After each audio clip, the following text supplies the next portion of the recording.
एक माव दे रे मोठी पुढी दे बरं का 50ची. अरे राजा काय रे काय चाललंय? काय नाही भाऊ बस दाखव बरं माव. माव हा बर. अरे वा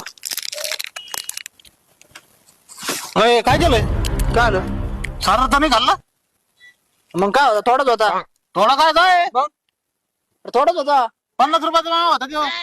50 रुपयाचा आणि मग एवढा एवढा एवढा एवढा काय किती मोठा मावा होता त्यो. खाल्लं मी तो. अरे एवढं कसं बावटायचं दररोज कसा मावा असतो तो काय बस. मग काय झालं? एवढं झालं तर तुला देतो 10 रुपये. थांब. 10 रुपये मग 50 रुपयाचा मावा आहे त्यो. 50 रुपयाचा आणि मग एवढ्या होता त्यात तर माझ्या एका एड्याला पुरला नाही तो. परत खाजवू नका परत मागू नको मला मावा. मग एवढं काय झालं? काय दरवेळेस थोडी घेतो मी आणि त्याकडून. 50 रुपये चल देतो मी तुला उद्या. आता नाही माझ्याकडं. देऊ का? जातो.